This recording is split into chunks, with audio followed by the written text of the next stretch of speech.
எல்லோருக்கும் வணக்கம். இது உங்கள் வேர்ல்ட் ரெஸ்லிங் தமிழ் சேனல். நான் உங்கள் ஆனந்த். இந்த வீடியோவில் சம் இன்ட்ரெஸ்டிங்கான ரெஸ்லிங் அப்டேட்ஸை பற்றி பார்க்க போகிறோம். ஸோ வீடியோக்குள்ளே போகிறதுக்கு முன்னாடி நம்மளோட சேனலை நீங்கள் சப்ஸ்கிரைப் பண்ணல அப்படின்னா சப்ஸ்கிரைப் பண்ணிக்கங்க. ஆல்ரெடி சப்ஸ்கிரைப் பண்ணவங்க பக்கத்தில் இருக்க பெல் ஐக்கானை கிளிக் பண்ணி ஆல் அப்படின்னு கொடுத்துக்குங்க. அதே சமயம் கீழே டிஸ்கிரிப்ஷனில் நம்மளோட வாட்ஸ்அப் டெலகிராம் சேனல் இருக்கும், அதை கிளிக் பண்ணி ஃபாலோ பண்ணி வச்சுக்கோங்க. அதில் நிறைய அப்டேட் வந்து பார்த்திங்கன்னா நான் முன்னாடியே கொடுத்துட்ருக்கேன். மறக்காமல் அதை ஃபாலோ பண்ணி வச்சுக்கோங்க. இப்போ வாங்க வீடியோக்குள்ளே போகலாம்.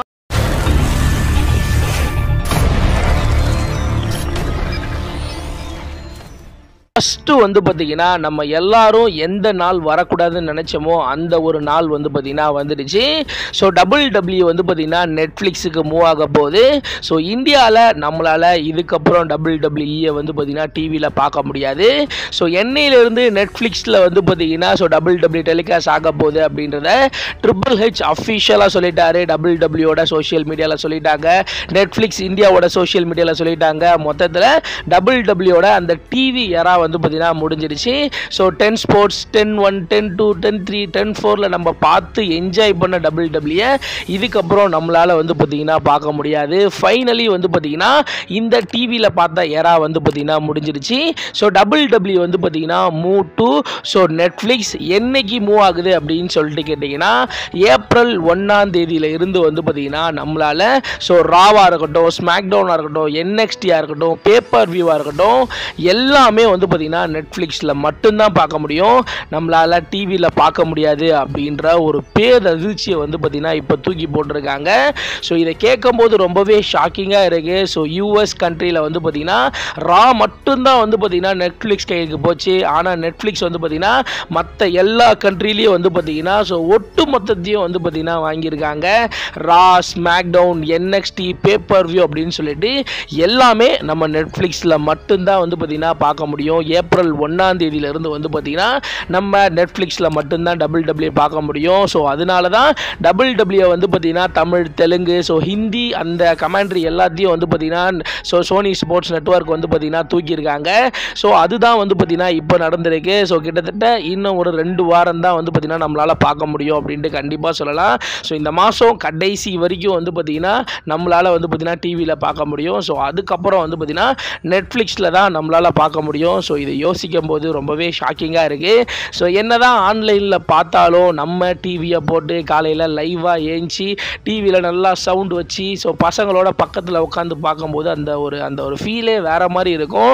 ஆனால் இதுக்கப்புறம் நம்மளால் டிவியில் பார்க்க முடியாது அப்படின்னு சொல்லும்போது சுத்தமாக வந்து பார்த்தீங்கன்னா ஏற்றுக்க முடியல. ஸோ என்னை விட்டு அப்படியே இதை பற்றி புலம்பிக்கிட்டே வந்து பார்த்தீங்கன்னா இருப்பேன். ஸோ நீங்கள் என்ன நினைக்கிறீங்க?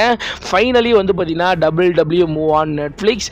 WWE இந்தியாவில் வந்து பார்த்தீங்கன்னா ஏப்ரல் 1 இருந்து பார்க்க முடியாது. ஸோ குறிப்பாக வந்து பார்த்தீங்கன்னா ரா மட்டும்தான் பார்க்க முடியாதுன்னு நினச்சோம். ரா, ஸ்மாக்டவுன், NXT, பேப்பர் வியூ எதுவுமே நம்ம டிவியில் பார்க்க முடியாது. ஸோ நம்ம WWE பார்க்கணும் அப்படின்னா நெட்ஃப்ளிக்ஸுக்கு போய் தான் பார்க்கணும். ஸோ நீங்கள் என்ன நினைக்கிறீங்க? நீங்கள் நெட்ஃப்ளிக்ஸுக்கு காசு கட்டி போய் WWE பார்ப்பீங்களா அப்படின்றத மறக்காமல் கீழே கமெண்ட் செக்ஷனில் கமெண்ட் பண்ணுறீங்க. அதுலேயும் குறிப்பாக இந்தியாவில் WWEயோட வியூவர்ஷிப் ரொம்ப அதிகம். ஸோ அந்த ஒட்டுமொத்த வியூவர்ஷிப்பையும் WWE இழக்க போகுது. ஸோ இதுதான் வந்து பார்த்தீங்கன்னா நடக்க போகுது. ஸோ என்ன நடக்க போகுதுன்னு பொறுத்திருந்து பார்ப்போம். ஸோ இந்த மாதம் வரைக்கும் நம்மளால் முடிஞ்ச அளவுக்கு பார்க்காதவங்க WWE டிவியில் பார்த்து என்ஜாய் பண்ணுங்கள். அதுக்கு அடுத்தபடியாக வந்து பார்த்தீங்கன்னா ஒரு ஃபேமஸான ஒரு மீம் வந்து பார்த்தீங்கன்னா சோஷியல் மீடியாவில் அதிகமாக வந்து பார்த்தீங்கன்னா ஷேர் ஆகிக்கிட்டு இருக்கு. குறிப்பாக வந்து பார்த்தீங்கன்னா J Uso Royal rumble win பண்ணியிருப்பார், ராண்டி ஓட்டனோட ரிட்டன் இருக்கும். இந்த ஸ்விம்மிங் பூலில் நடக்கிற இந்த ஒரு மீம் வந்து பார்த்தீங்கன்னா ஒரு பயங்கர டெம்ப்ளேட்டான ஒரு meme. John Cena heel turn பண்ணதுக்கப்புறம் WWE ஃபேன்ஸுங்க ஜான் சீனாவை தூக்கி வச்சு கொண்டாடுறாங்க. ராண்டி ஓட்டன் நீச்சல் அடிச்சுட்டு சாகிறதுக்கு ரெடியாக இருக்காரு, அவரை கண்டுக்கவே இல்லை. கீழே பார்த்தோம் அப்படின்னா செத்தே போயிட்டாரு ஜே ஊசோ அப்படின்ற மாதிரி ஜே ஊசோ சுத்தமாக WWE ஃபேன்ஸுங்க கண்டுக்கல அப்படின்ற மாதிரி ஒரு பயங்கரமான மீம் வந்து பார்த்தீங்கன்னா இப்போதைக்கு சோஷியல் மீடியாவில் ரொம்பவே பிரபலமாக வந்து பார்த்தீங்கன்னா போய்கிட்டு இருக்கு. அதுக்கு அடுத்தபடியாக ரே ஃபீனிக்ஸ் அப்படின்ற ஒரு ரெஸ்லர் வந்து பார்த்தீங்கன்னா AEW ரிலீஸ் பண்ணிட்டாங்க அப்படின்ற மாதிரி சொல்லியிருந்தோம். குறிப்பாக WWE வந்து பார்த்தீங்கன்னா ரே ஃபீனிக்ஸும் பென்டா அவங்க 2 பேரும் சேர்ந்து ஒன்றா டெபியூ ஆகிற மாதிரி தான் இருந்துச்சு. ரே ஃபீனிக்ஸ் இன்ஜுரி ஆகும்போது ஏற்பட்ட அந்த கேப்பை எல்லாத்தையும் AEW இருந்து வந்து பார்த்தீங்கன்னா ஃபில் பண்ணிட்டு கொஞ்ச நாள் வர்றதுக்கு லேட் ஆகிடுச்சு. இப்போதைக்கு அவர் WWEக்கு எப்போ டெபியூ ஆக போகிறாரு அப்படின்ற ஒரு பெரிய அப்டேட் கிடச்சிருக்கு. குறிப்பாக ரே ஃபீனிக்ஸோட WWE டெபியூ டேட் வந்து பார்த்தீங்கன்னா இந்த யூரோப்பியன் கண்ட்ரி டூர் ஒரு 3 வாரம் தொடர்ந்து தொடர்ந்து வந்து பார்த்தீங்கன்னா யூரோப்பியன் டூர் போகிறாங்க. ஸோ அது முடிஞ்சதுக்கப்புறம் மார்ச் 31 வந்து பார்த்தீங்கன்னா ரே ஃபீனிக்ஸோட டெபியூ இருக்கலாம். ஸோ WWE டெபியூ இருக்கலாம் அப்படின்ற மாதிரி சொல்லப்படுது. மேபி ரெசில்மேனியாவுக்கு முன்னாடி ரே ஃபீனிக்ஸ் வந்து பார்த்தீங்கன்னா WWEக்கு வந்துருவார். ஸோ வந்த உடனே ரே ஃபீனிக்ஸும் பென்டாவும் சேர்ந்து வந்து பார்த்தீங்கன்னா ஒரு டாக் டீம் மேட்ச் ரெசில்மேனியாவில் பண்ணலாம்.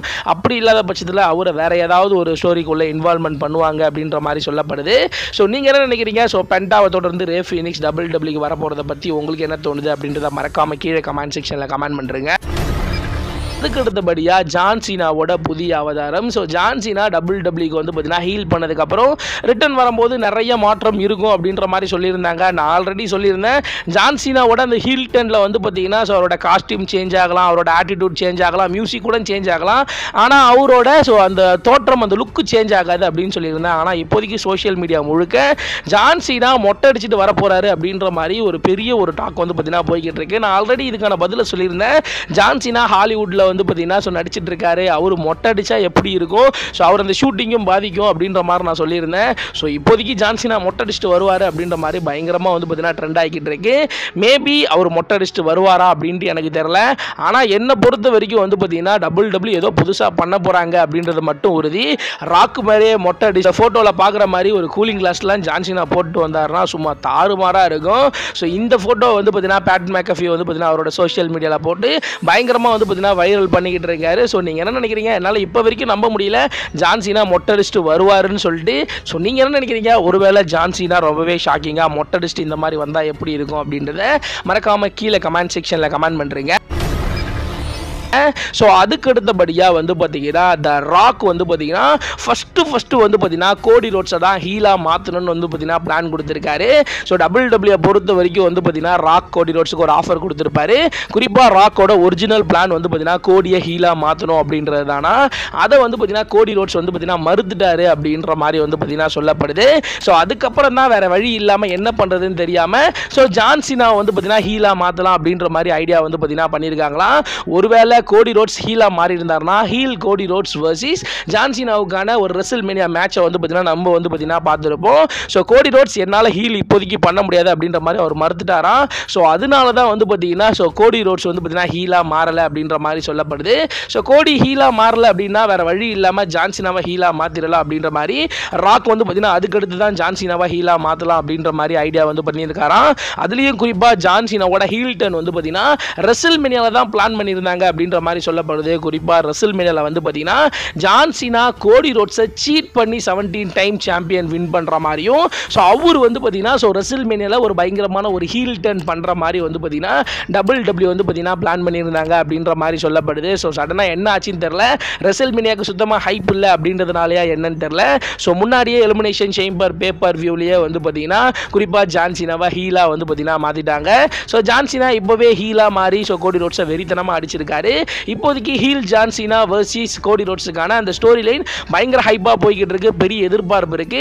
ஒருவேளை ஜான் சீனாவும் ஃபேஸாக இருந்து கோடி ரோட்ஸும் ஃபேஸாக இருந்து இந்த மேட்சை வந்து பார்த்தீங்கன்னா ஸோ WWE புக் பண்ணியிருந்தாங்கன்னா அது பெரிய லெவல் இம்பாக்ட் கிரியேட் பண்ணியிருந்திருக்காங்க. ஆனால் ரெசில்மேனியாவில் ஜான் சீனா ஷாக்கிங்காக ஸோ சீட் பண்ணியோ ஹீல் டர்ன் பண்ணியோ அவர் சாம்பியன் ஆயிருந்திருக்கான். ஸோ அங்கே ரெசில்மேனியாவில் வந்து பார்த்தீங்கன்னா ஒரு பெரிய மொமெண்டமாக இருந்திருக்கும். ஸோ இப்போதைக்கு ராக் வந்து பார்த்தீங்கன்னா ஃபர்ஸ்ட் கோடி ரோட்ஸை ஹீலாக பண்ணணும்னு பிளான் பண்ணாரு. அதுக்கப்புறம் தான் ஜான் சீனாவை ஹீல் டர்ன் பண்ண வச்சிருக்காரு அப்படின்ற ஒரு பெரிய அப்டேட் கிடைச்சிருக்கு. இப்போதைக்கு வந்து பார்த்தீங்கன்னா ஹீல் ஜான் சீனா வர்சஸ் கோடி ரோட்ஸுக்கான ஒரு சிங்கிள்ஸ் மேட்ச் ரெசில்மேனியாவில் நடக்க போகுது. ஸோ அந்த ரெசில்மேனியாவில் ஜான் சீனா 17 டைம் சாம்பியன் ஆவாரா ஆக மாட்டாரா அப்படின்றதெல்லாம் நம்ம பொறுத்திருந்து பார்ப்போம். ஆல்ரெடி நான் வந்து பார்த்தீங்கன்னா நேற்று போட்ட வீடியோவில் வந்து பார்த்தீங்கன்னா சொல்லியிருப்பேன். ஸோ ஜான் சீனா இது வரைக்கும் ரெசில்மேனியாவில் 16 மேட்ச் பண்ணியிருக்காரு. ஸோ ஜான் சீனா இப்போ விளையாட போகிற மேட்ச் 17வது மேட்ச். அவர் வந்து பார்த்தீங்கன்னா ஸோ ரெசில்மேனியாவில் 17வது முறை வேர்ல்டு சாம்பியன் வின் பண்ணுறதுக்காக அவர் வந்து பார்த்தீங்கன்னா ஒரு மேட்ச் வந்து பார்த்தீங்கன்னா பண்ண போகிறாரு. ஸோ அதனால இதுதான் பர்ஃபெக்ட் டைம் அவர் ஜெயிக்கிறதுக்கு அப்படின்னு நான் சொல்லியிருந்தேன். வீடியோவை நீங்கள் பார்க்கல அப்படின்னா போயிட்டு மறக்காமல் அந்த வீடியோவை பாருங்கள். ஸோ இந்த ஒரு வீடியோ உங்களுக்கு பிடிச்சிருந்துச்சு அப்படின்னா லைக் பண்ணுங்கள், ஷேர் பண்ணுங்கள், மறக்காமல் சப்ஸ்கிரைப் பண்ணுங்கள். அப்படியே டிஸ்கிரிப்ஷனில் நம்மளுடைய ஃபேஸ்புக், ட்விட்டர், இன்ஸ்டாகிராமோட பேஜ் இருக்குது. அதை கிளிக் பண்ணி ஃபாலோ பண்ணி வச்சுக்கோங்க. அடுத்து ஒரு நல்ல வீடியோவில் நான் உங்களை சந்திக்கிறேன்.